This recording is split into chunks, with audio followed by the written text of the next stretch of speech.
Assalamualaikum warahmatullahi wabarakatuh. Salam warahmatullahi wabarakatuh. Salam. Innal hamdalillah nahmaduhu wa nasta'inuhu wa nastaghfiruhu wa nastahdihi wa natubu ilaih wa na'udzu bihi min shururi anfusina wa sayyiati a'malina. Man yahdihillahu fala mudilla lahu wa may yudlil fala hadiya lahu. Asyhadu an la ilaha illallah wahdahu la syarika lahu wa asyhadu anna Muhammadan 'abduhu wa rasuluhu sallallahu alaihi wasallam wa ala alihi wa sahbihi ajma'in. Wa sallama tasliman katsiran jazilan wa ba'd. Ya, syukur alhamdulillah di sore hari ini kita bisa bermajelis kembali. Semoga kita tetap istiqomah di jalan Allah. Semoga Allah juga memberikan kebaikan dan keberkahan pada kita semuanya. Amin. Allahumma amin. Kita masuk di surah Maryam ayat 52 sampai ayat 64 insya Allah ya. Untuk PR-nya sudah aman, jadi semua dapat 100 ya. Udah pinter-pinter mulai Ustaz. Udah lancar ya. Jadi natmatnya udah lancar. Berarti yang pinter tuh ustadznya. Ya, kita masuk sekarang di ayat yang ke-52. Ya, 52 karena pendek nanti langsung 53 ya. A'udzubillahi minasyaitonirrajim. Bismillahirrahmanirrahim. Ya, silakan Pak Maswar dari 52 dan 53. A'udzubillahi minasyaitonirrajim. Wan wanadainahu, dan kami telah memanggilnya min janibituril aiman, dari pinggir sebelah kanan Gunung Tur. Wa qarrainahu najiya, dan kami telah dekatkan untuk mereka bermunajat gitu ya Ustaz ya. Iya. Untuk dia bermunajat ya. Wa wahabna lahu, dan kami telah menganugerahkan kepadanya mir rahmatina, dari rahmat kami, akhahu Haruna nabiyya, saudaranya Harun menjadi seorang nabi. Ya. Wa nadainahu. Ya, dan kami menyerunya, kami memanggilnya min janibit turil aiman, dari samping Bukit Turisina sebelah kanan. Wa qarrabnahu najiya, dan kami dekat padanya atau kami mendekatkan dengannya najiya agar dia dapat bermunajat. Nah, nanti munajatnya ini nanti dijelaskan di surah Toha ya. Jadi nanti kalau kita sampai di surah Toha itu nanti mulai dari ayat 11 di surah Toha itu nanti sampai di ayat yang ke nanti sampai di ayat nanti bukan ya. Nanti sampai di ayat 31 di situ ya. Ya, 31, 30, 31 ya, itu terkait dengan munajat ya, munajat Nabi Musa pada Allah. Ya, jadi munajat ini nanti ada doa, ada permohonan, ada permintaan gitu ya.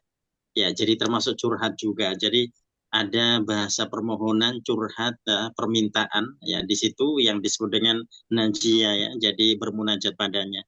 Ya, jadi kalau kita bermunajat juga seperti itu ya. Jadi artinya kita tidak hanya berdoa, kita juga bisa curhat di situ ya. Nabi Musa juga curhat pada Allah. Ya. Nabi Musa juga memohon di situ ya, meminta. Ya, nah najiannya nanti betul-betul Nabi Musa mendapatkan apa yang direncanakannya di situ, meskipun spontan di situ ya. Ya, apa itu? Yaitu bisa mendapatkan teman saudaranya, yaitu Nabi Harun yang diutus Allah sebagai seorang rasul ya. Jadi itu permintaan dari Nabi Musa selain kita mendapati Allah telah mentakdirkan untuknya.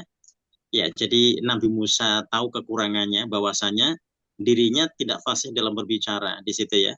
Jadi dia khawatir ditertawakan Firaun dan kawan-kawannya, dihina dan sebagainya, sehingga minta ditemani oleh saudaranya yang lebih fasih ucapannya di situ ya. Ya, nah disitulah kemudian nanti kita mendapati najiannya Nabi Musa terhadap Allah. Ya, dan kita pun juga dipersilahkan demikian ya. Jadi dalam doa kita, kita tidak hanya berdoa, kita bisa menggunakan istilah bermunajat itu ya. Nah, kita menyampaikan apa yang sedang kita hadapi, ya bantu curhat-curhat itu. Nah, kemudian kita bermohon pada Allah ya untuk diberikan solusi dari apa yang sedang kita hadapi dan seterusnya. Ya, nah itu yang disebut dengan kata najia ya. Jadi kalau tidak dekat akan sulit ya. Jadi menggambarkan bahwasanya munajat itu adalah sebuah gambaran dekatnya seorang hamba pada Allah, gitu ya. Nah, jadi dekatnya seorang hamba pada Allah yaitu dengan dia najiyah, dengan dia melakukan munajat itu, gitu ya. Ya, nah kalau ini sudah menjadi bahasa Al-Quran, maka bagaimanakah kita bisa berusaha untuk seperti itu di situ ya? Ya, jadi kita bisa bermunajat pada Allah. Ya, dekatnya di sini bukan berarti dekat secara fisik di situ ya. Nah, tetapi dekatnya di sini ya menunjukkan keakraban di situ ya, keakraban. Wa wahabna lahu, dan kami memberikan atau kami menganugerahkan lahu untuknya mirrahmatina, dari rahmat kami, kasih sayang kami, kau saudaranya Harun Nabiya, Nabi Harun atau Harun sebagai nabi. Nah, di sini kita mendapati Allah mengabulkan permintaannya ya. Jadi dari munajatnya dia curhat terkait dengan ucapannya yang kurang fasih dan seterusnya. Ya, dia khawatir nanti dibully Fir'aun dan kawan-kawannya sehingga minta dikawani oleh saudaranya, dan Allah kabulkan itu. Ya, jadi dari munajat Nabi Musa mendapatkan jawaban langsung dari Allah ya. Itu waktu Nabi Musa 40 hari di Bukit Tur itu ya Ustaz? Oh, itu sebelum 40 hari. Sebelum? Ya, jadi itu ketika bersama istrinya. Jadi dari Madian ini istrinya sedang hamil dan sang ayah mertua ya itu tadi merekomendasikan agar istrinya ikut di situ ya. Nabi Musa kan disuruh oleh Nabi Syuaib untuk kembali ke Mesir gitu ya. Disuruh untuk kembali. Nah, untuk menguatkan agar Nabi Musa tidak merasa ragu, itu istrinya suruh ikut dalam keadaan hamil itu. Menunjukkan bahwasanya kalau orang tuanya saja tega gitu ya, jadi putrinya menemaninya gitu ya, itu berarti akan menjadi kekuatan tersendiri bagi seorang suami di situ. Jadi Nabi Musa merasa kuat, yakin di situ, karena ternyata sang Nabi mengamanahkan putrinya turut bersamanya di situ ya. Ya, ya, jadi kalau orang tuanya khawatir kan, oh jangan ikut, kamu kan lagi hamil di sini saja kan begitu ya. Ternyata tidak, disuruh ikut gitu ya. Menunjukkan bahwasan Nabi Musa insya Allah dalam keadaan aman. Ya, jadi seorang yang bisa merasa nyaman itu tidak hanya dengan ucapan ya, karena kadang-kadang ucapan belum bisa menjadikan orang itu nyaman. Tapi ketika langsung seperti itu, Nabi Syuaib langsung putrinya disuruh ikut serta dalam keadaan hamil itu, nah itu otomatis akan memberikan jawabannya dan akan menenangkan Nabi Musa. Jadi itu keberangkatan Nabi Musa bersama sang istri menuju Mesir, yang nantinya dalam perjalanan kan gelap itu. Dan Nabi Musa sudah pangling dengan jalan-jalan yang biasanya ada. Orang kadang-kadang bukitnya bergerak gitu ya, bukitnya berganti, yang itu akan membingungkan orang, apalagi di malam hari dan keadaan gelap. Nah, ketika gelap itu Nabi Musa melihat di atas Bukit Turisina ada terang, di sana ada cahaya terang ya. Nah, istrinya disuruh nunggu di bawah, dirinya naik ke atas. Nah, itu peristiwa Nabi Musa itu bertemu Allah. Jadi sebelum 40 hari ya, nanti kalau 40 hari itu berarti Nabi Harun diberikan amanah oleh Nabi Musa menggantikan dirinya gitu ya. Nah, ini berarti sebelumnya. Jadi perjalanan menuju Mesir sebelum bertemu dengan Fir'aun itu sudah bertemu dengan Allah dahulu. Ya, yang kemudian nanti kita mendapati munajatnya. Jadi ini kan tidak sengaja awalnya ya, mencari penerang gitu ya. Ternyata bertemu Allah. Nah, di saat bertemu Allah disitulah Nabi Musa bermunajat padanya ya. Jadi bermohon dan seterusnya gitu ya. Ya, jadi semakin menguatkan dirinya. Jadi tadinya itu seakan-akan tidak punya tidak punya bayangan seperti apa nanti menghadapi Fir'aun. Pokoknya berangkat saja begitu ya. Nggak punya bayangan sama sekali. Nah, ketika bertemu Allah, itulah bekal Allah berikan padanya. Nah, bekalnya adalah tongkat yang bisa menjadi ular, gitu ya. Kemudian tangannya yang bisa bersinar, dan kemudian dirinya juga ditemani oleh saudaranya Nabi Harun yang Allah tetapkan sebagai nabiyan seorang nabi. Ya,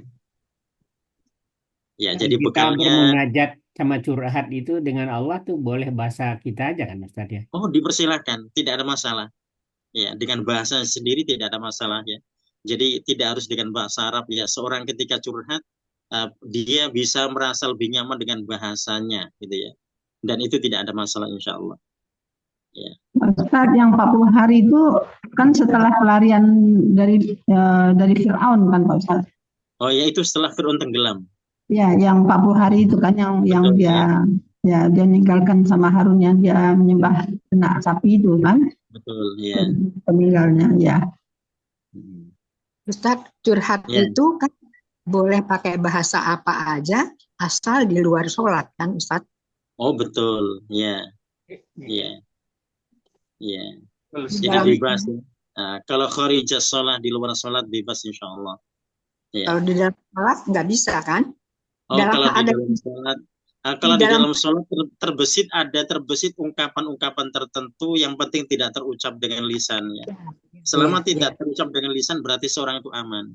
Karena boleh jadi ya seorang ketika dia membaca Al-Fatihah terbesit ungkapan tertentu gitu ya. Iya. ya. Nah, misalkan ihdinas siratal mustaqim atau iyyaka na'budu wa iyyaka nasta'in di situ ya. Terbesit Ucapan. sesuatu di sana yang ternyata itu menggunakan bahasanya gitu ya. Yang penting seorang ketika tidak keluar ucapannya berarti insya Allah dia dalam keadaan aman. Ya. Tapi dalam hati kan nggak apa-apa Ustaz. Itu pasti Oh iya, Iya kan? itu tadi tidak terucap. Kalau tidak terucap berarti aman. Sangat Yang jadi terucap. masalah ketika sudah terucapkan gitu ya. Iya. Alhamdulillah. Iya. Tanya Pak Ustadz, Ya silahkan. itu Najiyah itu isim ya Pak ya? Oh betul dia isim. Kalau fiilnya menjadi munajat itu Pak?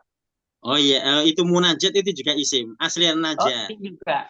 Ya, jadi munajat itu juga isim. Fiilnya apa Pak? Naja. Naja. Oh. Ya. Jadi awalnya naja yanju gitu ya. Iya. Jadi ini sebenarnya terjemahannya bagaimana Pak ya? Dan kami telah mendekatkan munajatnya Pak, begitu? Oh iya, bisa begitu. Ya.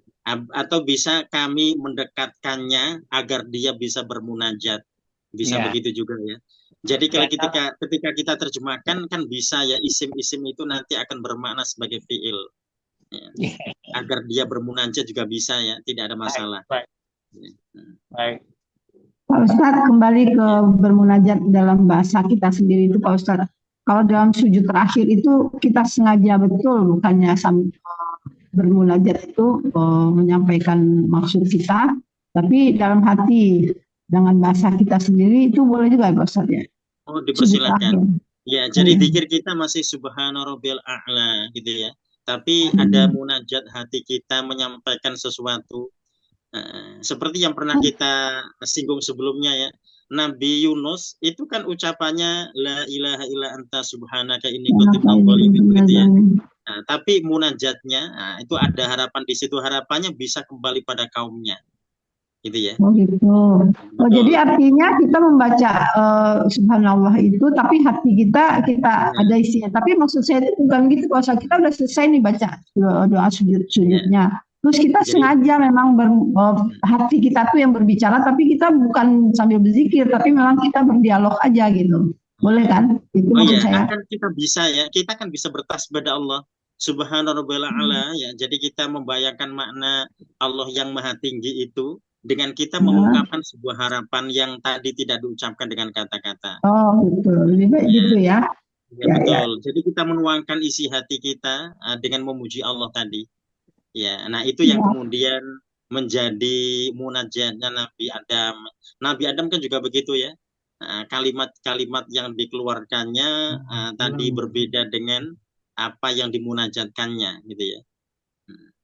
Tapi enggak kita setelah selesai seperti Bu Elvia itu baru kita bermunajat, tapi enggak keluar gitu, enggak ya, enggak boleh ya Pak Ustaz? Oh, sebetulnya dengan kalimat-kalimat itu sudah otomatis ya kan, itu kan seperti begini, ya Allah, ada sebuah ungkapan yang tidak dikeluarkan dengan kata-kata gitu ya. Ya, kalau kita menyebut subhanallah itu kan otomatis kita menyuruh Allah di situ ya dengan bertasbih padanya. Ya. Jadi artinya kita mengekspresikan apa yang kita harapkan, apa yang kita kehendaki. Dan itu tidak ada masalah ya. Artinya kita tidak memisahkan itu gitu ya. Jadi kita pisahkan tasbihnya sendiri, nanti ininya sendiri, ternyata tidak. Ya sudah jadi satu aja, sudah menjadi satu gitu ya.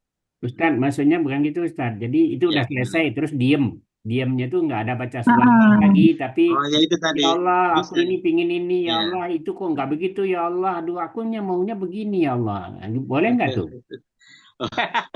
Tadi silakan saja, nggak ada masalah. Yang penting ketika dalam sholat berarti kalimat-kalimat itu tidak muncul. Dalam hati. Iya, tidak mengucapkan sesuatu, diam berarti aman ya.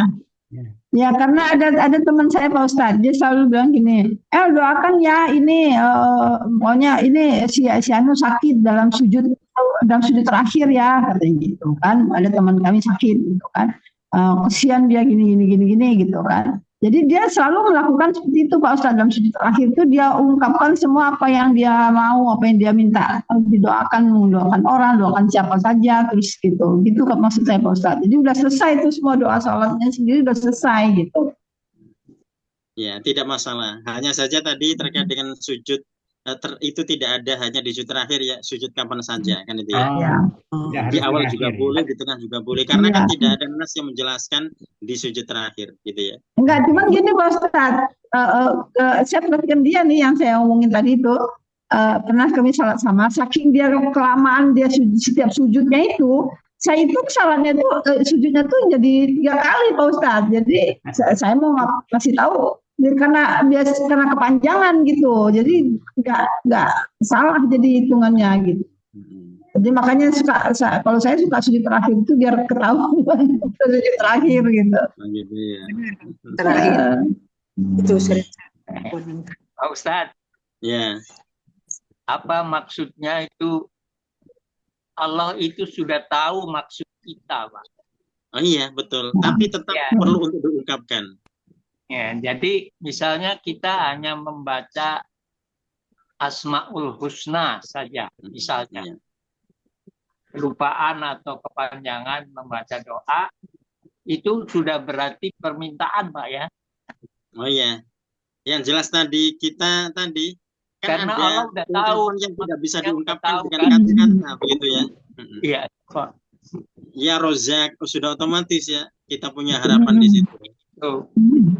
Saya berpedoman begitu aja karena kalau doa diem yang ngelamun. Doa baca hatinya bicara, Pak. Hatinya bicara. Asmaul Husna aja kan sama aja berdoa itu. Ya. Kalau saya lebih cenderung seperti Nabi Adam, seperti Nabi Yunus itu ya. Jadi ungkapannya terus-terusan itu ya. Cuma tadi yang dipikirin itu tadi ya mengungkapkan sesuatu di situ ya.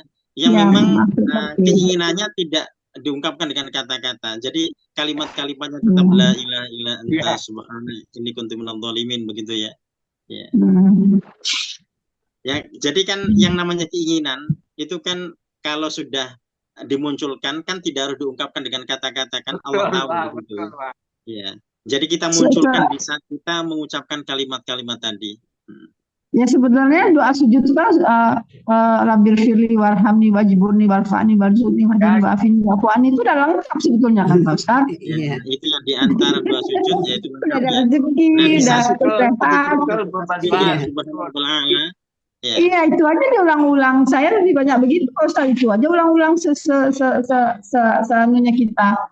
Udah lengkap itu, udah minta rezeki, udah minta sehat, udah minta derajatnya ditinggikan. Derajatnya ditinggikan, udah selesai, udah tuntas gitu. Insya Allah. Pak Ustadz, ya itu yang dibilang Bu Maswa itu betul ya. Artinya, tapi di imam-imam kita itu kalau pas membaca Allahumma firli, Rabbi firli dan seterusnya, itu kan inti dari sholat itu ada di situ. Jadi berdoa begitu, tapi nggak ada yang itu Pak, kayak terburu-buru gitu loh. Belum selesai sudah. Kalau imaman begitu. Gitu. Saya tandain itu setiap imam tuh begitu Pak. Ya. Kenapa ya? Apa imam ini nggak begitu ngerti apa makna? Mungkin nggak setiap imam kali. Sebutnya banyak. Itu kan nggak wajib ya Ustaz. Jadi saya lihat juga langsung aja imam nggak wajib ya. Jadi nanti kalau mau baca gituan ya waktu salat sunat aja Pak sendiri. Kalau imam-imaman ya. Ya wajib kan Ustaz baca Rabbil firli itu ya Ustaz. Iya, tadi namanya juga imam kan membimbing kita Pak. Iya. Jadi kalau tadi harapannya ya bisa dibaca di situ ya. Kalau misalkan Rasul mencontohkan bacaan itu ya kita akan baca di situ ya. Jangankan kita bicara tentang dengan apa bacaan di antara dua sujud ya. Fatihah saja kalau di siang hari itu ada imam yang kita baru baca iyyaka na'budu wa iyyaka nasta'in sudah rukuk gitu ya. Iya betul. Cepet banget gitu ya. Nah, Banyak itu Ustaz. ya Iya, maksudnya betul, Pak. kok secepat itu? Kenapa mesti cepet-cepet begitu kan itu ya? Iya betul. Sedangkan jamaah makmum kan banyak, ada yang tua, ada yang muda kan itu ya. Ya. Ya. Jadi pengurus masjid itu boleh Pak menegur imam, Pak. Oh, Boleh. dipersilahkan. Iya, dipersilahkan Persilakan. karena begini. Iya, karena terkadang ada imam itu yang tidak melihat jamaahnya, gitu ya. Ya, jadi pakai standar dia saja, gitu ya. Nah, biasanya kan orang itu kalau membaca jahar itu sekian detik, gitu ya. Nah, misalkan sekian lama ketika baca jahar. Ketika membaca sir, ternyata kayak kilat, gitu ya. Iya. Nah, mestinya tidak begitu, karena dia akan tetap membaca, gitu ya. Cuma tidak jahar saja. Harusnya tidak berbeda jauh gitu ya. Iya, Tapi ternyata tidak sedikit orang yang sangat jauh jauh bedanya. Jadi membaca Fatihah 1 menit ketika jahar ya. Ketika sir ternyata nggak sampai 10 detik gitu ya. Nah itu kan sedih itu. Sedih. Itu Ustaz kalau yang Minimal kondisi begitu kita langsung sujud aja ya. Soalnya nggak selesai Fatihah itu ya mau tidak mau kita mesti ngikuti imam. Imam tanggung rukuk, jawab kita imam. ikut rukuk. Iya. Tanggung jawab imam ya. Iya. Jadi kita misalnya baru selesai Alhamdulillah Rabbil Alamin, dia udah sujud, ruku itu, Iya. kita ruku Ya, aja kita ya. akan ikut rukuk. Iya. Iya. Jadi kalau makmum insya Allah sudah aman ya. Nah tadi tetap itu jadi catatan ya. Jadi harapannya makmum juga berkesempatan membaca, gitu ya. Sehingga tadi imam itu ketika sir di siang hari tidak main sesuai dengan kebiasaannya ya. Ya, jadi durasi semenit dengan 10 detik itu ya perbandingannya. Ya. Jadi minimal kalau sir masih 40 detik kayak gitu kan lumayan gitu ya. Ya, beda-bedanya nggak jauh lah, tapi kalau sudah jauh sekali, nah itu yang sedih ya. Nah, sedih karena nanti bacaannya jadi tidak tertil. Tadi kita kan tetap membaca ya, cuma tidak keras saja gitu ya. Boleh ditegur Pak Abid, jadi panggil aja imamnya duduk bersama ini. Oh iya, iya nanti agar nggak jadi kebiasaan. Jadi keresahan itu kalau dibiarkan nanti jadi jamaah makin resah gitu ya. Ya, harus ngomong. Lah orang para sahabat aja ngomong kok. Jadi kan begini. Rasulullah itu kan pernah sholat asar tapi hanya 2 rakaat di Masjid Nabawi, gitu ya. Sahabat yang lainnya tidak berani bertanya karena khawatir itu wahyu turun di saat itu. Karena kan pengalaman pernah terjadi di Masjid Qiblatain, itu wahyu turun ketika sholat asar di sela-sela sholat dalam sholat. Nah, makanya ketika sholat asar di Masjid Nabawi mereka tidak berani bertasbih, subhanallah, tidak berani mengingatkan. Khawatir wahyu turun di situ ya. Ya. Nah ternyata ada orang yang memberanikan diri itu. Siapa itu? Oh, disebut Dzul-Yadain ya. Dzul-Yadain itu memberanikan diri bertanya pada Rasul. Yang lainnya kan bubar ngobrol di teras.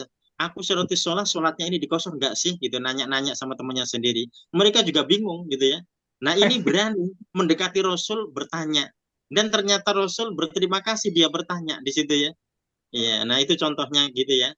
Ya, jadi artinya tadi keresahan itu mesti diselesaikan, nggak boleh dibiarkan saja, gitu ya. Ya, ternyata mereka diajak nambah 2 rakaat. Jadi kan Rasul menanyakan pada mereka, apakah betul hanya 2 rakaat? Betul ya Rasulullah. Kemudian ditambah 2 rakaat. Meskipun mereka sudah ngobrol, sudah bubar, gitu ya. Ya. Ya, kita lanjutkan di ayat 54 dan 55. Nah, Bu Elvia, 54 dan 55. A'udzubillahi minasyaitonirrajim. Wadhkur fil kitabi Ismail. Dan ceritakanlah di dalam kitab Al-Quran tentang Ismail. Innahu kana shadiqal wa'di wa kana rasulan nabiyya. Sesungguhnya dia adalah orang yang menepati janji dan adalah dia seorang rasul dan nabi. Kana ya'muru ahlahu bis shalah, dan dia adalah memerintahkan kepada kaumnya untuk mendirikan sholat, wazakah, dan menunaikan zakat. Wa kana inda rabbihi mardiya, dan dia telah jadi di sisi Tuhannya sebagai orang yang diridhai. Ya. Wadhkur fil kitab Ismail, dan ingatlah atau ingatkan dalam Alkitab ya akan Ismail, Nabi Ismail. Innahu kana shadiqal wa'di, sesungguhnya dia adalah seorang yang sangat memegang teguh janji. Wa kana rasulan nabiyya, dan dia juga seorang rasul dan juga seorang nabi. Ya, jadi di sini kita dapati bahwasanya menceritakan Nabi Ismail ini untuk kebaikan semua ya. Nah, keteladanan apa yang bisa diambil di situ? Nabi Ismail seorang shadiqul wa'di, orang yang sangat jujur ya, dan memegang janji. Ya, seorang rasul dan seorang nabi. Nah, di situ yang kemudian bisa diambil sebagai pelajaran ya. Ya, jadi ini menunjukkan rasul-rasul itu mesti disampaikan ya. Ya, jadi yang ada di Al-Qur'an, kita akan dalami di situ, disampaikan pada yang lainnya agar mereka bisa menjadikannya sebagai uswah, sebagai teladan gitu ya. Ya, jadi berarti keteladannya tidak hanya pada satu tetapi pada yang lainnya juga, termasuk pada Nabi Ismail. Wa kana ya'muru ahlahu bis-shalah. Nah, di sini kita dapati dia memerintahkan keluarganya untuk melaksanakan salat atau menegakkan salat. Wa zakah, dan menunaikan zakat. Ini berarti implementasi dari rukun Islam ya. Ya, jadi salat dan zakat di sini semuanya. Jadi artinya keluarganya diajak untuk melaksanakan arkan atau rukun-rukun Islam itu. Wa kana 'inda rabbi mardiya, dan di sisi Tuhannya dia diridhoi. Ya, jadi Nabi Ismail termasuk seorang yang diridhoi oleh Allah ya. Jadi sehingga semua yang dilakukannya ini berarti mardiyah, Allah ridhoi ya, terkait tadi menyempurnakan keislamannya ya, dan tadi tidak sendiri, mengajak ahlah ya, mengajak keluarganya. Ya. Ini tadi jadi ayat sebelumnya tuh cerita mengenai Musa, terus tahu-tahu loncat ke Ismail gitu ya tadi. Oh betul, karena di sini kita dapati nanti ada kisah-kisah yang mesti dikisahkan, yang mesti diceritakan. Ya, jadi selain tadi Nabi Musa, ya kemudian nanti Nabi Ismail, nanti berikutnya juga ada Rasul yang lainnya, gitu ya. Ya, dan itu nanti menjadi contoh ya, bahwasanya yang kita teladani tidak hanya satu, tapi banyak di sana. Ya, nah jadi dari kisah Nabi Musa, ternyata kita juga diingatkan terkait dengan Nabi Ismail ya. Bahkan nanti ada Nabi Idris berikutnya di situ ya, yang tentunya akan dikisahkan, dan kita juga disuruh untuk mengambil pelajaran darinya. Ya, berikutnya kita masuk di 56 dan 57, Bu Husna. Ini Samsung SM itu yang itu punya siapa? Punya Bu Husna bukan ya? Iya kali ya. Atau Bu Ainul kali. Bu Ainul nggak datang, Bu Ainul nggak ada katanya. Kemungkinan Bu Husna itu ya. Ya Bu Linda dulu. Ya Bu Linda silahkan ayat 56 dan 57. A'udzubillahi minasyaitonirrajim. Bismillahirrahmanirrahim. Wazkur fil kitabi Idris, dan ceritakanlah di dalam kitab Al-Quran tentang Idris. Innahu kana siddiqan nabiyya, sungguh dia adalah seorang yang sangat jujur sebagai nabi. Wa rafa'nahu makanan aliyya, dan kami telah mengangkatnya ke tempat yang tinggi. Ya. Wadhkur fil kitab, dan ingatkan ingatkan bisa ya, atau ceritakan di sini ya. Jadi kalau kalimat aslinya wadhkur di situ, dan ingatkan ya, jadi ceritakan. Ya, fil kitab, dalam kitab atau dalam Al-Qur'an, Idris, Nabi Idris, innahu kana siddiqan nabiyya, sesungguhnya dia adalah seorang yang jujur ya, atau seorang yang menjaga prinsip-prinsip kebenaran, nabiyya, dan juga seorang nabi. Nah, karena kejujurannya gitu ya. Nah, sehingga Allah warafa'nahu, kami mengangkatnya makanan aliyah, ke tempat yang tinggi. Nah, ini menunjukkan surganya Allah ya. Nabi Idris ditempatkan di surganya Allah karena menjadi seorang yang siddiqan, seorang yang menjaga kejujuran di situ. Ya, ya jadi ini terkait dengan Nabi Idris memang yang tidak banyak dikisahkan ya. Tetapi kita mendapati semua harapannya direspon oleh Allah ya. Ya. Ya, saya belum mengecek riwayat yang menjelaskan terkait dengan Nabi Idris itu ya, yang ketinggalan sepatu di situ ya. Ya, jadi Nabi Idris yang ketinggalan sepatu, ya itu terkait dengan malaikat Jibril ya. Jadi yang mengajaknya karena merasakan panas yang luar biasa di siang hari itu, gitu ya. Ya, jadi sehingga kemudian tadi malaikat Jibril menyampaikan bahwasannya inginkah engkau tempat yang sangat teduh, gitu ya. Ya, ketika diajak ke tempat yang sangat teduh, di makanan alia tempat yang tinggi, maksudnya surganya Allah. Nah, kemudian meletakkan atau meninggalkan sepatunya, bahasa begitu ya. Ya, nah ketika pergi ternyata ingin kembali lagi karena katanya ada barangnya yang tertinggal ya. Ya, tetapi oleh malaikat Jibril untuk memasuki tempat itu mesti harus dengan cara harus ada kematian dulu ya. Nah, syaratnya harus ada kematian dulu baru akan mencapai ke tempat yang itu. Ya. Nah, di situ kita dapati bagaimanakah Nabi Idris juga tadi mendapatkan respon yang luar biasa ya. Jadi dalam situasi yang panas saja, di situ bahasanya malaikat Jibril meresponnya gitu ya. Ya meresponnya ya tadi memberikan tempat yang luar biasa dan ternyata tadi menjadikan dirinya tidak ingin pindah ke tempat lain ya.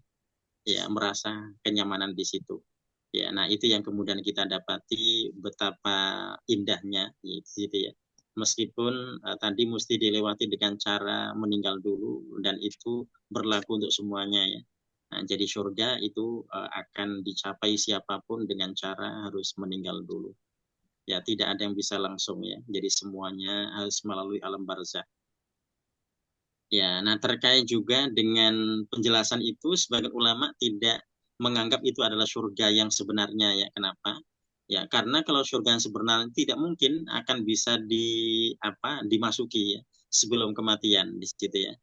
Ya, jadi nampaknya itu hanya jannah terkait dengan taman-taman tertentu yang di saat itu Nabi Idris merasakan kesejukannya dan seterusnya gitu ya. Ya, tapi tidak terkait dengan surga yang sebenarnya. Ya.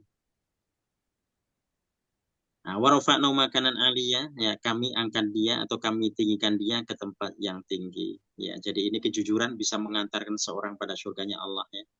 Ya, nah, dan ini yang menjadi hal yang luar biasa bagaimanakah seorang menjaga kejujurannya.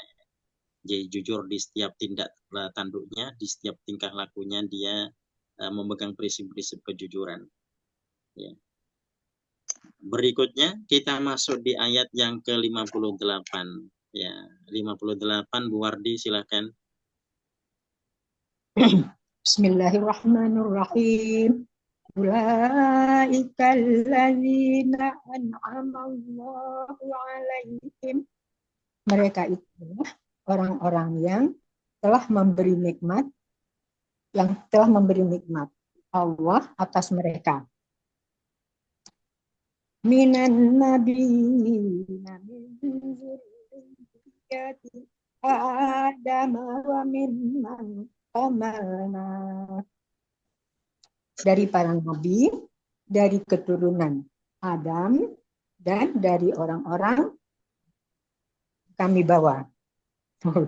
Dan kami bawa harusnya sambung ya. Hamalna ma'a Nuhin wa min zurriyyati Ibrahim wa Ismail wa mimman hadaina. Kami bawa bersama Nuh dan dari keturunan Ibrahim dan Ismail dan dari orang-orang kami telah beri petunjuk.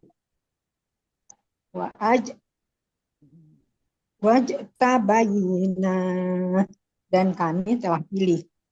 Idza tutla alaihim ayatur rahmani sajjadan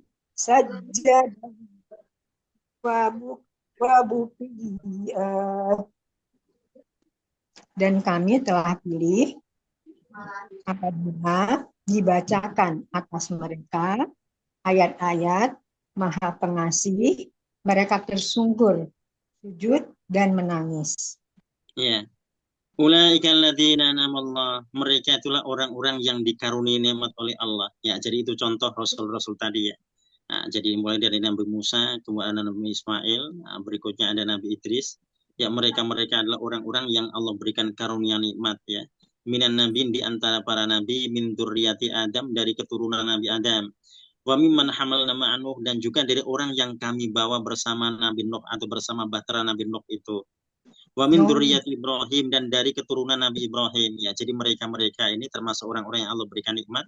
Jadi yang ada di kapal Nabi Nuh adalah orang-orang yang Allah berikan karunia nikmat dari Allah. Wa Israel, dan juga dari Nabi Yakub ya. Nah, jadi Israel ini sebutan dari Nabi Yakub. Ya, jadi Nabi Yakub juga mendapatkan kenikmatan dari Allah. Wa mimman hadaina, dan dari orang yang kami berikan petunjuk. Ya, jadi mimman hadaina ini berarti siapa saja yang Allah berikan petunjuk ya. Wastabaina, dan yang telah kami pilih. Idza tutla alaihim ayatul rahman, ketika dibacakan pada mereka ayat-ayat Allah atau ayat-ayat yang maha rahman, yang maha pengasih, kharru sujada, mereka tersungkur bersujud, wa bukiya, sambil menangis. Ya, jadi di sini kita mendapati bahwasanya rasul-rasul, nabi-nabi yang Allah contohkan sebagai teladan itu tadi semuanya adalah orang-orang yang mendapatkan nikmat dari Allah. Ya, jadi cirinya mereka mendapatkan nikmat dari Allah adalah ketika ayat-ayat Allah dibacakan pada mereka, mereka tersungkur bersujud sambil menangis. Ini artinya tidak selalu diimplementasikan dalam bentuk sujud saja kemudian dengan tangisan ya, tetapi ini menunjukkan ketaatan gitu ya. Jadi kalau seorang yang mendapatkan iman dari Allah adalah mereka yang taat dan patuh di saat ayat itu disampaikan pada mereka di situ ya. Jadi maksudnya seperti itu. Ya, jadi memang praktiknya ayat ini kalau kita simak, kalau kita baca, memang kita disuruh untuk sujud tilawah gitu ya.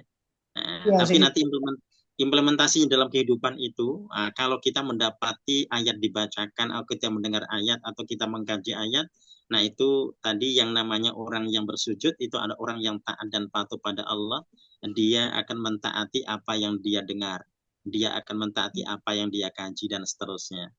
Ya, nah itu yang dimaksud dengan orang yang mendapatkan nikmat dari Allah ya. Ya, jadi kita dapati orang-orang seperti itu ternyata Allah sejajarkan dengan para nabi yang Allah berikan karunia itu ya.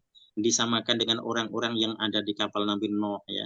Disamakan dengan keturunan Nabi Ibrahim, disamakan dengan keturunan Nabi Yakub ya. Ya, jadi miman hadaina, nah di situ ya. Ya, itu yang kemudian bisa terjadi pada siapa saja. Jadi siapapun di antara hamba Allah yang mendapatkan petunjuk dari Allah, maka mereka akan bersikap begitu. Nah, ketika ayat dibacakan pada mereka, maka mereka akan taat dan patuh pada ayat itu. Ya. Ya, jadi kita dapati ini terkait dengan generasi ya. Jadi generasi yang mereka ini generasi yang sangat taat dan patuh pada Allah. Ya, jadi menggambarkan itu ya, Ya, nah setelah itu kita nanti dapati bagaimana Allah menjelaskan ada pemimpin-pemimpin atau generasi-generasi yang bahkan sebaliknya yang mereka lakukan ya. Jadi yang sebelumnya taat dan patuh ketika ayat dibacakan, tapi berikutnya ternyata pemimpin atau penguasa atau orang yang diutus berikutnya ternyata tidak begitu ya. Ya, kita masuk pada ayat 59. Nah, silakan bukan 59 pada fakholafa.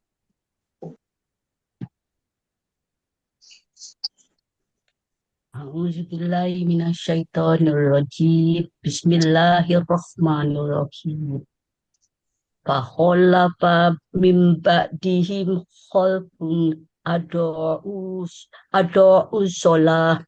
Maka datanglah dari sesudah mereka pengganti mereka yang menyia-nyiakan sholat. Wattaba'u syahawat, dan mereka mengikuti nafsunya. Fasaufa yalqauna khoya, maka mereka bakal menemui kesesatan atau kebinasaan. Iya. Fakhalafa min ba'dihim, kemudian muncul atau ada atau memimpin sesudah mereka khulfun, pemimpin atau umat ya. Adha'us shalah, yang mereka meninggalkan sholat.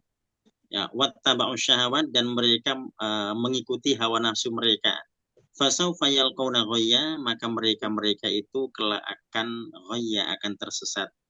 Ya, jadi setelah generasi yang luar biasa tadi yang kita dapati pada ayat 58 ya. Yang berikutnya ada generasi yang mereka meninggalkan sholat. Ya, jadi awalnya mereka merasa ringan, gampang meninggalkan sholat ya. Ternyata sholat ini membedakan antara muslim dengan kafir gitu ya. Ya, karena mereka sudah meninggalkan sholat, awalnya meninggalkan sholat, ya kemudian tadi ittaba'u syahwat ya, mereka dianggap orang-orang yang mengikuti nafsunya ya, mengikuti keinginannya saja, mereka tidak taat dan patuh lagi pada ayat-ayat Al-Quran. Ya, fasawfa yalqawna ghayyan, mereka ini pasti akan sesat. Ya, tidak bisa tidak ya. Ya, jadi berarti orang kalau sudah tidak sholat itu berarti sudah sesat, gitu ya. Nah, kalau tidak sholat berarti sudah sesat. Ya, nah kalau seorang Muslim mereka tahu tentang itu, mereka tidak mungkin akan meninggalkan sholat ya. Ya, karena ternyata tidak apa ya, tidak ringan gitu ya. Sholat itu bagi orang-orang tertentu. Ada orang-orang yang mereka puasa Ramadan, tapi ternyata nggak sholat gitu ya. Ya, jadi buka puasa bersama untuk tadi mengakhiri puasanya ya, tapi ternyata mereka nggak sholat gitu ya. Ya, kan sedih gitu ya. Ya sedih lah orang puasa kok nggak sholat ya. Ya. Jadi ya tapi kalau orang sholat insya Allah mereka puasa ya. Tapi kalau yang puasa belum tentu sholat gitu ya. Ya, nah kalau sudah sampai meninggalkan sholatnya itu yang sangat berbahaya. Itu dimungkinkan mereka akan lebih mengikuti nafsunya ya. Ustadz, bagaimana hukumnya Ustadz? Orang itu katanya dia orangnya beriman, rajin sholat, sholatnya benar, tapi dia korupsi, dia berbohong. Itu gimana Ustadz? Disebut apa itu Ustadz? Kalau dia sholat betul sholatnya, berarti pasti akan tanhanil fahsya'i wal munkar ya. Sholatnya pasti akan bisa mencegah dirinya dari berbuat keji dan mungkar. Tapi kalau ternyata dia masih bermaksiat begitu, berarti menunjukkan sholatnya tidak bisa mencegah. Artinya sholatnya tak punya nilai di situ ya. Ya. Jadi indikasi sholat orang itu diterima oleh Allah itu bisa mencegah dirinya dari berbuat keji. Tapi kalau ternyata tidak mencegah dirinya, menunjukkan sholatnya tidak diterima.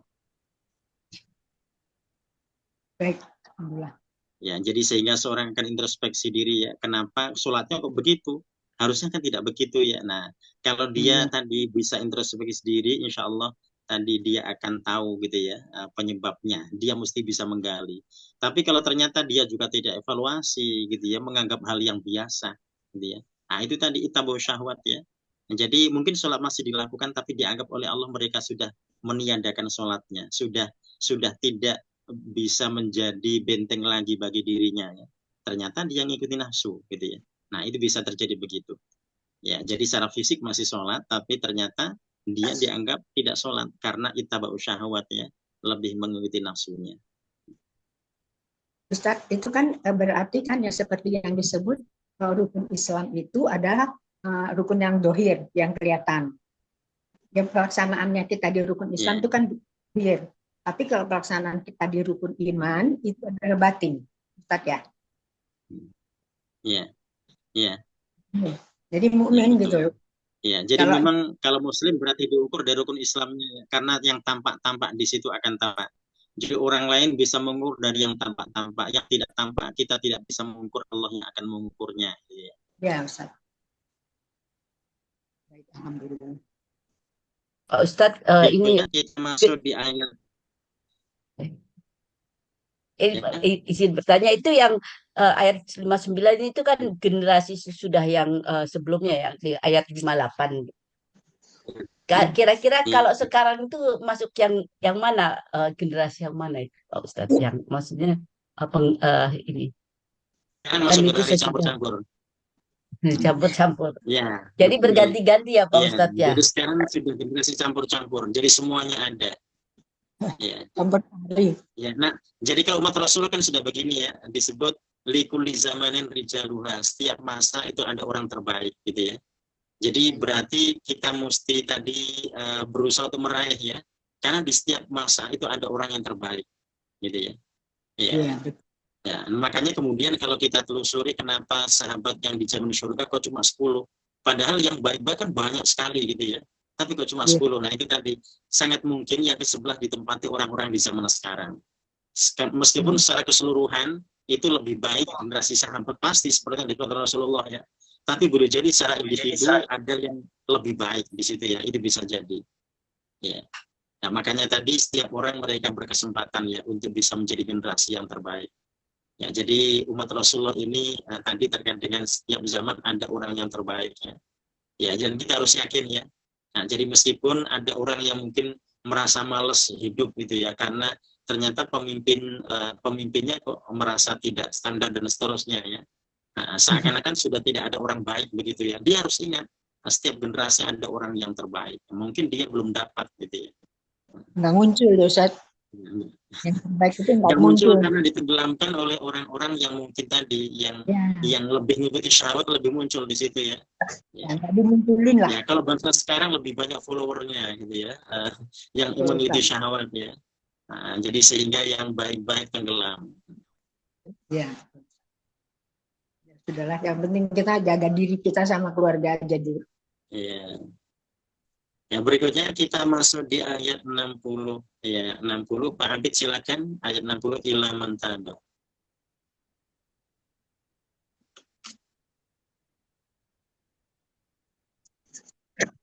Oh, mic-nya belum dibuka, Pak Habib.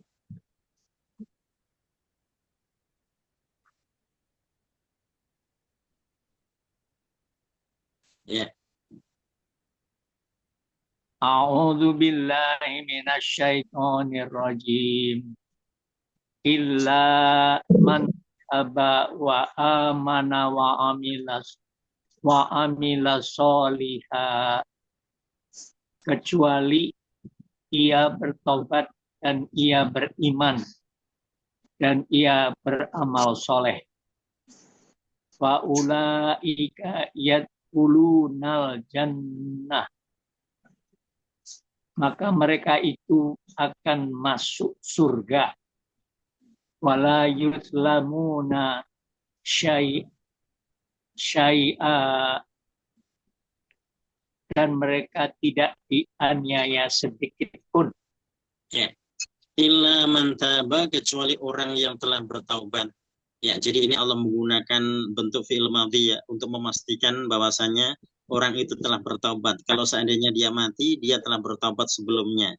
Ya, dan taba ini selain dimaknai dengan bentuk kata kerja lampau, di sini juga bisa ditakkid untuk menegaskannya bahwa orang itu benar-benar bertaubat dengan taubatan nasuha.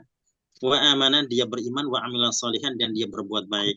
Ya, jadi dia beriman dan kemudian dia melakukan kebaikan-kebaikan ya, memperbaiki dari apa yang telah salah darinya. Fa ulaika yadkhulunal jannah, maka mereka telah orang-orang yang akan masuk surga. Wala yudlamuna syai'an, dan mereka tidak dizalimi sedikit pun atau mereka tidak dianiaya sedikit pun ya. Ya, jadi mereka mendapatkan keadilannya. Ya, jadi kalau dosa-dosa yang telah dilakukannya terhapus karena taubatnya, itu yang menyebabkan dia masuk surganya Allah ya, dan mereka mendapatkan haknya.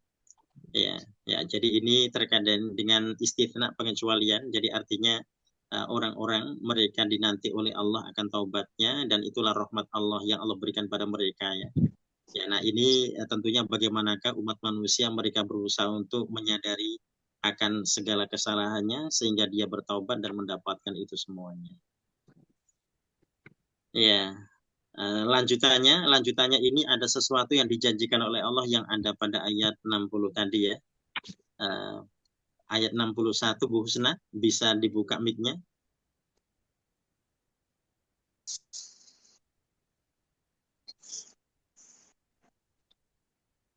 Ya, ke Bu Tuti dulu. Ayat 61 dan 62 Bu Tuti. 61 62. Ya. A'udzu billahi minasyaitonir rajim. Jannati adnillati wa'adar rahmanu. Itu kalau dibaca wasol adninillati gitu ya. Adni ya. Jannati adnillati wa'adar rahmanu ibadahu bil ghaib. Yang Maha Pemurah berjanji surga Aden kepada hamba-hambanya.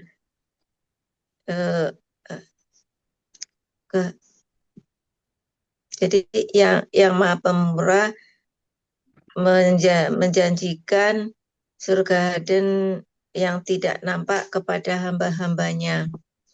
innahu kana wa'duhu ma'tiya. Sesungguhnya dia adalah janjinya pasti terjadi. Layas ma'una fiha lagwa. Perkataan sia-sia di dalam surga mereka tidak mendengar. Illa salama, kecuali ucapan selamat. Walahum rizquhum fiha bukrata wa asiyya. Dan bagi mereka rizki mereka di dalamnya pagi dan petang. Ya. Jannati adnin. Nah, ini aslinya adnin dengan tanwin ya. Karena wasol sehingga kita dapati adninillati, ada nun wikoyah di situ, nun iwat ya. Jadi surga-surga Aden allati wa'adir rahman, yang dijanjikan oleh yang Maha Pengasih yaitu Allah, ibadahu terhadap hamba-hambanya bil ghaibi, yang tidak tampak surga itu. Ya, jadi innahu kana wa'du ma'tiya, sesungguhnya janji itu atau janjinya pasti akan ditepati. Ya, jadi Allah menjanjikan surga Aden pada orang-orang yang mereka telah bertaubat ya. Ya, jadi orang-orang yang bertaubat ini tentu tidak berbeda nantinya dengan generasi-generasi sebelumnya yang soleh ya, yang mereka juga mendapatkan kesempatan itu. Ya, la yasma'una fiha lawa, di surga itu mereka tidak mendengar di dalamnya lawa. Nah, ini perkataan-perkataan yang tidak berguna di situ ya. Illa salama, kecuali ucapan-ucapan selamat. Walahum rizquhum, dan mereka mendapatkan rezeki mereka fiha, di surga itu, bukrata wa asya, di waktu pagi dan petang. Nah, di sini nanti implementasi ayat 62 ini ya, mereka tidak mendengar lawa, kata-kata yang tidak berguna ya. Nah, itu termasuk di dunianya mereka juga mesti membiasakan diri ya untuk menghindari berita-berita yang tidak ada gunanya di situ. Apalagi berita-berita itu cenderung akan mengotori otaknya di situ ya. Ya, karena terkait dengan tadi kemaksiatan yang digaungkan di situ gitu ya. Ya, makanya kalau kita dapati Rasulullah itu ketika ada Al-Humidiyah datang melaporkan dirinya yang pernah berzina ya Rasul, zina itu saya telah berzina, Rasul kan tidak meresponnya gitu ya. Sehingga dia pergi. Dia datang lagi, Rasul tidak meresponnya. Ya, dia pergi lagi. Datang lagi di kesempatan ketiga, Rasul bertanya, "Anti majnunah, apakah kamu gila?" gitu ya. Ya, jadi artinya itu tadi Rasul tidak mempedulikan, jangan sampai berita-berita buruk itu jadi terdengar di masyarakat ya, yang nanti akan meracuni kehidupan mereka. Ya, jadi berita yang mesti didapati oleh masyarakat adalah berita-berita yang baik ya, agar mereka bisa meniru dan mencontoh kebaikan-kebaikan itu. Ya, jadi kalau kejahatan-kejahatan ternyata lebih viral di situ ya, dibandingkan kebaikan-kebaikan, kan sedih gitu ya. Ya, karena sedikit banyak tentu akan berpengaruh pada kehidupan masyarakat. Ya, jadi kalau masyarakat mereka dicekoki dengan berita-berita buruk, berita-berita sampah, nah itu nanti akan mencerminkan kehidupan mereka.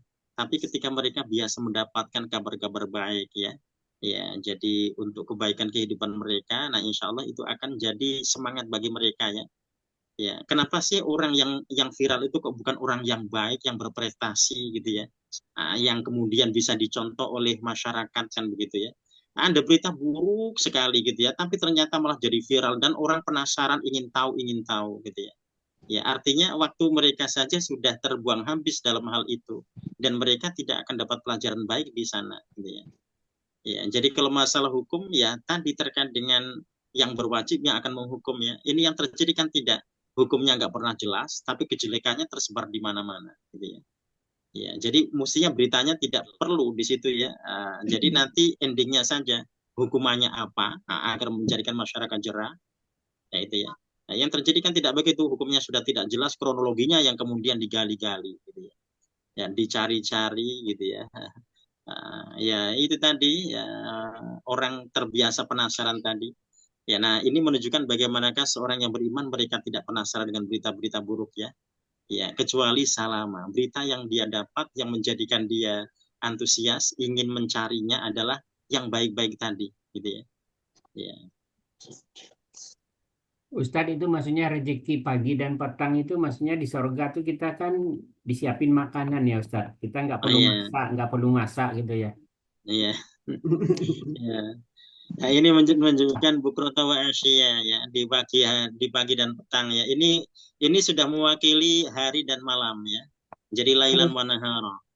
Ya, jadi kalau kita bicara pagi dan petang itu mewakili lailan wa naharana, siang malam. Kita ambil contoh begini ya. Nah, jadi misalkan Rasul menyebutkan 2 ayat di akhir Al-Baqarah, qad kafata, ketika dibaca sudah cukup baginya. Nah, artinya kalau dia membaca di pagi hari dan dia dijemput ajalnya di siang itu, di hari itu, maka ayat itu sudah cukup baginya ya. Nah, kalau dia dijemput di malam hari, ketika dia sudah membaca di sore hari, maka sudah cukup baginya ayat itu. Nah, artinya tadi berlakunya berarti sepanjang hari, sepanjang malam, gitu ya. Ya, jadi nanti gambarannya rizki yang mereka dapatkan di waktu pagi dan petang itu tidak hanya di pagi saja sekali, di petang sekali, ya, tapi tadi sepanjang hari, sepanjang malam. Ya, nah rizki apa itu? Kalau rizki kan tidak hanya terkait dengan makanan saja ya, apa saja kenyamanan, ketenangan gitu ya. Nah, ketika mereka dapatkan sepanjang hari, sepanjang malam, nah ini kan menjadi hal luar biasa ya. Ya, jadi kenyamanan bisa mereka dapatkan 24 jam. Ya, ketenangan mereka dapatkan 24 jam gitu ya. Dan segalanya bisa mereka dapatkan itu ya. Itu yang 2 surat yang Ustadz sampaikan tadi itu yang 2 akhir Al-Baqarah itu ya, Amanah Rasul. Oh iya, Amanah Rasul betul. Amanah Rasul ya. Ya. Al-Baqarah. Ya. Ya, berikutnya ayat 63 dan 64 Bu Anida silakan. A'udzu billahi minasyaitonir rajim. Bu Usna udah Ustadz. Bismillahirrahmanirrahim. Wa ma natanazzalu illa bi amri rabbik. Dan tidaklah kamu atau Jibril turun kecuali atas perintah Tuhanmu. Lahu ma baina aidina. Miliknya segala yang ada di hadapan kita. Wa ma khalfana, dan yang ada di belakang kita. Wa ma baina dzalika wa ma kana rabbuka nasiyya, dan segala yang ada di antara keduanya, dan tidaklah Tuhanmu lupa. Ya. Ya, kembali ke ayat 63 dan 64 Bu Husna silakan dari tilkal jannatu. Oh, diulang, Pak. Ya. A'udzu billahi minasyaitonir rajim. Bismillahirrahmanirrahim. Tilka jannatul lati nurisu min ibadina man kana taqiyya. Itulah surga yang akan kami wariskan kepada hamba-hamba kami, yaitu orang-orang yang bertakwa. Wa ma natazawwalu illa Natanazzalu. wa ma yatanazzalu illa bi amri rabbika lahu ma baina aydina wa ma khalfana wa ma baina dzalika wa ma kana rabbuka nasiyya. Dan tidaklah kami, Jibril, akan turun kecuali dengan perintah Tuhanmu. Kepunyaannya lah apa-apa yang ada di hadapan kami, dan apa-apa yang di belakang kami, dan apa-apa yang ada di antara keduanya, dan tidak sekali-kali Tuhanmu itu lupa. Ya. Tilkal jannatul lati, itulah surga yang nuritu kami wariskan min ibadina kepada hamba-hamba kami, mangkana taqiyya, yang benar-benar bertakwa. Ya, jadi terkait surga-surga yang Allah janjikan, Allah berikan pada hamba-hamba Allah yang bertakwa ya, yang melaksanakan perintah dan menjauhi larangannya. Wa ma natanazzalu illa bi amri rabbik, dan kami tidak turun kecuali atas perintah Tuhanmu. Nah, ini kemudian dimanain natanazzal ini dengan malaikat Jibril ya. Ya, jadi malaikat Jibril karena ada kata illa bi amri rabbik ya. Ya, jadi malaikat Jibril menyampaikan kami tidak turun kecuali atas perintah Tuhanmu. Lahu ma baina aidina, baginya segala apa yang ada di hadapan kita, wa ma khalfana, dan apa yang ada di belakang kita, wa ma baina dzalika, dan juga apa yang ada di antara keduanya. wa ma kana rabbuka nasiya, dan Tuhanmu tidaklah lupa. Ya, nah di sini untuk mengingatkan ya bahwasanya segala yang ada di hadapan kita, di belakang kita, yang ada di antara keduanya semua milik Allah. Ya, dan Allah tidak akan lupa terhadap itu ya. Nah, itu yang kemudian kita diingatkan bahwasanya segala apa yang kita lakukan ya, akan terekam di sana, dan Allah akan mintakan pertanggungjawaban di situ, kecuali tadi ila mantaba di ayat 60 ya. Ya, orang yang telah bertaubat maka insya Allah akan terhapus itu, dan mereka mendapatkan jannahnya ya, yang ditawarkan Allah pada 61, 62 dan 63. Ya. Ya, jadi kalau kita dapati ada pengikut Nabi Nuh ya yang ada di kapalnya, yang menunjukkan mereka ada orang-orang beriman. Ya, jadi kita berharap bisa seperti mereka di situ ya, bisa seperti mereka, sehingga Allah janjikan seperti yang ada dalam ayat-ayat tadi ya. Ya, dan kita bermohon semoga kita tidak termasuk generasi yang disebut oleh Allah di 59 itu, yang adha'us shalah ya, yang mereka meninggalkan sholat. Ya, ini tadi ya, tidak hanya secara fisik ya.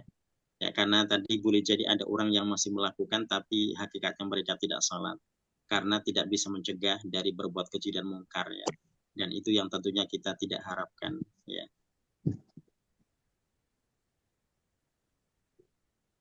Ustadz, mau tanya Ustadz.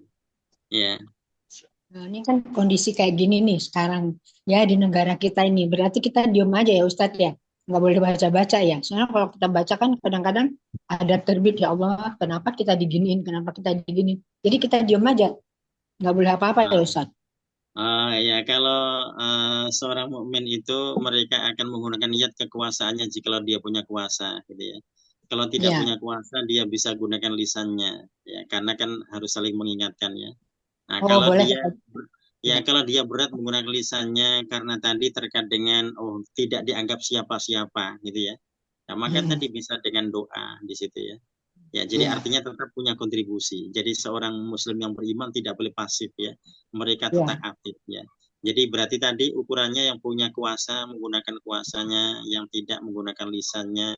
Yang berat terkait dengan itu mereka bisa dengan doa. Jadi mendoakan kebaikan negeri, keselamatan negeri itu termasuk tadi tugas kita semua. Ustaz, jadi doa kita banyak sekarang. Oh ya. Itu loh Ustaz, ya Allah. Ya, jadi berdoa agar wilayah dalam keadaan aman-aman saja, dalam keadaan baik-baik saja. Gitu ya. Saya juga kalau berdoa itu supaya mendapat pemimpin yang jujur, yang amanah, yang bisa jadi panutan untuk semua rakyat. Itu saya doanya, tapi nggak tahu ada apa enggak. Ya, insya Allah akan tercatat sebagai kebaikan ya. Ya, karena memang tidak banyak orang yang berdoa begitu ya. Ya soalnya kalau enggak gimana? Kayaknya ya Allah. Makanya saya udah nggak pernah nonton TV. Kalau baca berita kan kita bisa pilih. Kalau nonton TV kayaknya kesel aja bawaannya. Langsung disuguhin gitu ya. Nggak usah pilih-pilih menu ya.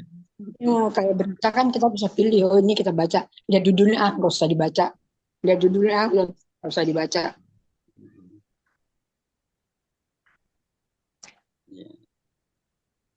Ya, kita sampai di ayat 64. Ya, di nahu kita masih ada sisa PR di nomor 3 ya, bagian Mbak yang kemarin ya. Jadi karena PR kita kemarin di 1 dan 2. Nah, ini berarti sisanya di nomor 3. Yakthurun nahlu fil busta fil basatin al-muthmirah.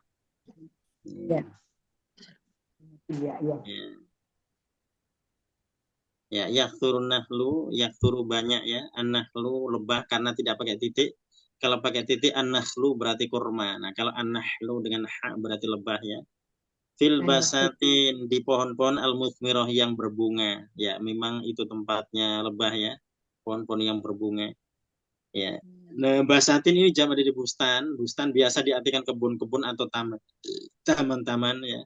Ya, nah karena di sini ada kata taman-taman yang berbunga, gitu ya, sehingga boleh kita terjemah dengan pohon-pohon boleh ya. Nah, kalau mau ada yang menerjemah taman-taman yang berbunga juga silakan. Ya. Atau Kebun-kebun. taman-taman yang bermekaran ya, taman-taman yang bermekaran juga boleh di situ ya.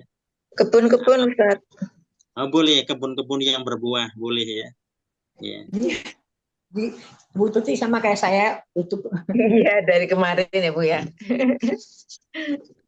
banyak di kebun-kebun yang berbuah, iya Bu. Iya, kebun-kebun yang berbuah. Atau boleh tadi kalau ada pohon-pohon yang berbuah juga bisa dimaknai begitu ya. Iya. Jadi Ya, Pak banyak. Ustadz, buku selanjutnya yang ini ya Pak Ustadz. Oh ya, yang dua, yang juz Yang 2. kedua, ya. Yang juz 2. Nah, Ya, yang hijau ya.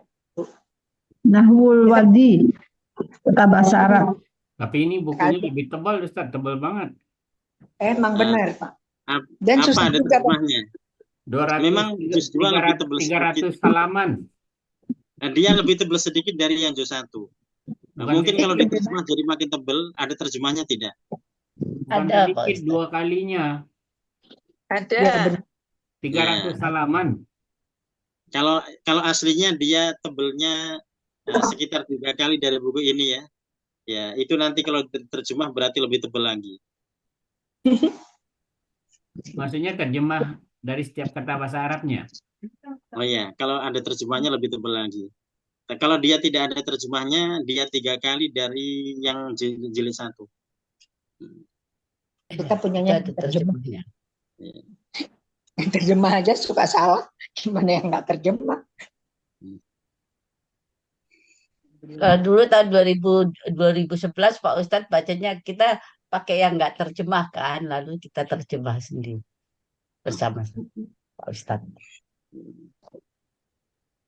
Berarti yang dulu-dulu itu udah pada pinter banget nih. Karena udah pernah belajar. Ini buku yang pertama itu kita mulai tanggal 9 bulan 6 2022. Itu yang 2 sekarang, tahun. yang dulu Iya. 2011 Bu. Ya, Ada. ya betul. Enggak, ini yang buku yang sekarang ini yang terakhir itu kita mulai tanggal 9 bulan 6 2022. Ini 2 tahun 4 bulan, 2 tahun 3 bulan lah. Jadi yang tebal itu berapa tahun itu? 10 tahun. Masih seminggu 1 lembar ya. Ya.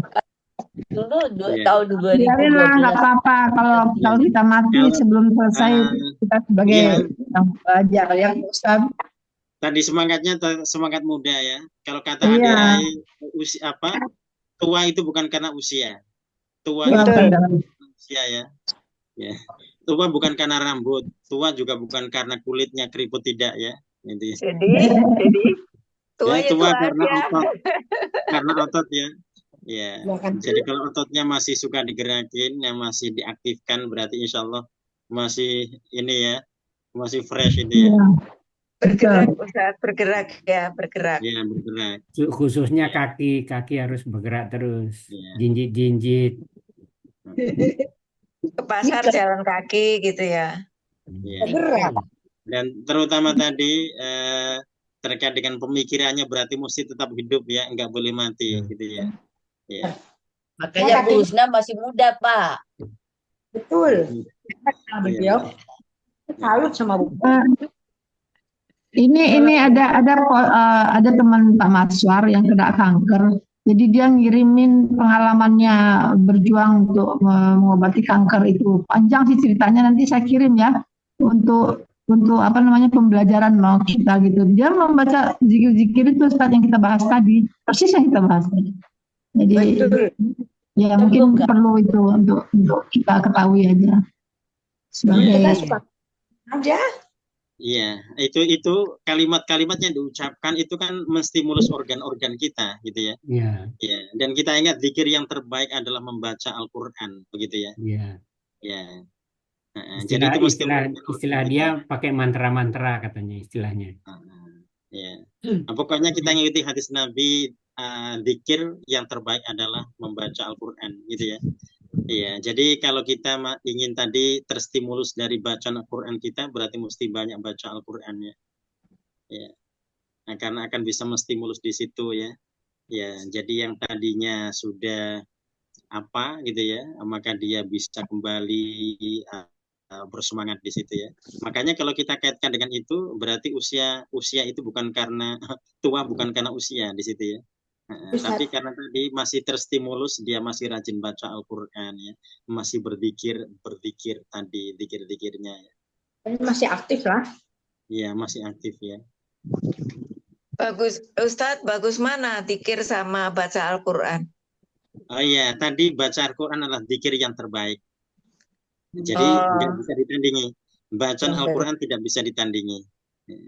Oh gitu. Jadi kalau misalnya di jalan gitu, misalnya kita baca nah kalau pas di jalan, gitu. Kalau pas di jalan, silakan kita bisa istighfar ya. Ya. Oh istighfar. Ya, kalau di rumah gitu ya. Ya. Kalau di rumah. Atau tadi zikir-zikir yang lainnya di situ, gitu ya. Ya. Baca Ya. Pak Ustadz, kalau sedang menunggu terus baca Quran bagaimana Pak Ustadz?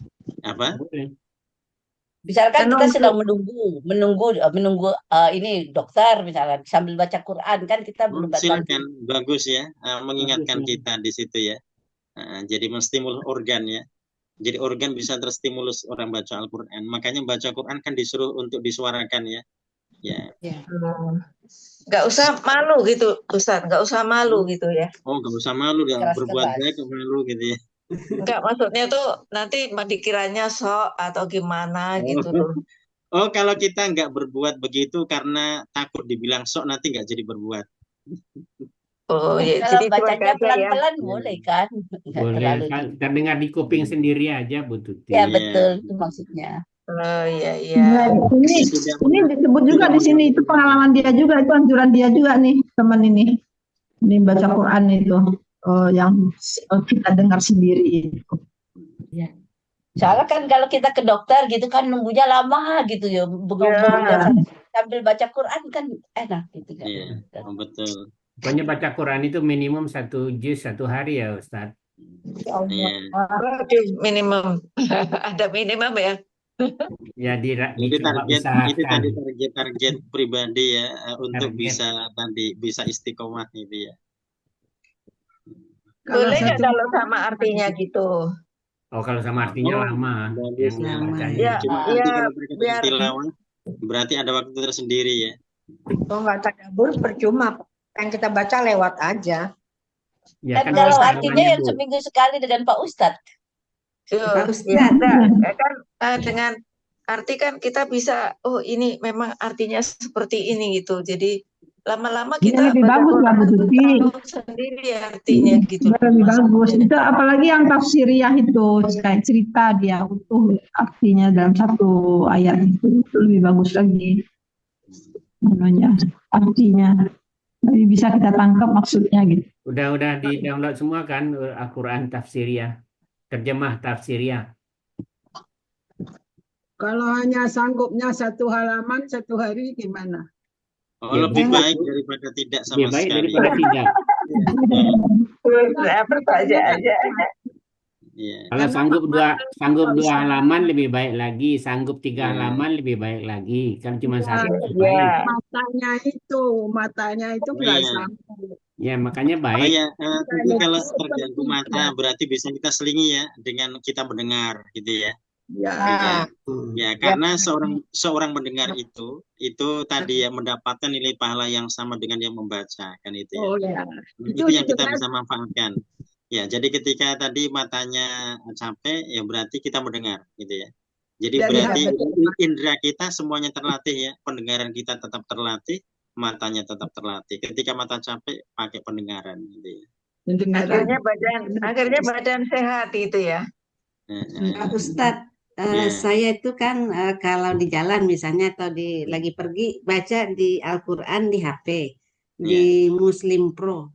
Tapi beberapa itu harakatnya beda sama yang ini Pak Ustadz, sama yang Al-Quran hard copy ini.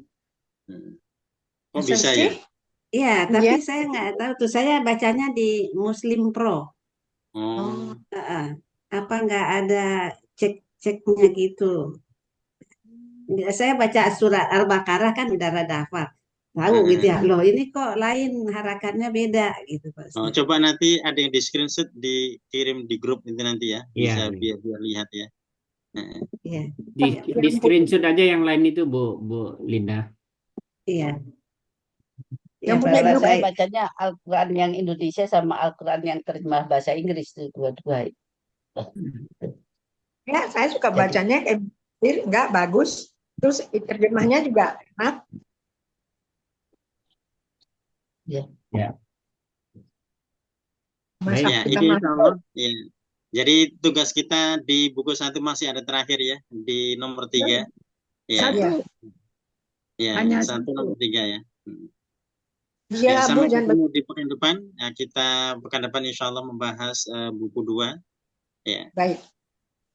Ya, kita akhiri dan alhamdulillah dan doa kafaratul majelis. Alhamdulillah rabbil alamin. Amin. Subhanakallahumma wa bihamdika asyhadu an la ilaha illa anta astaghfiruka wa atubu ilaik. warahmatullahi wabarakatuh.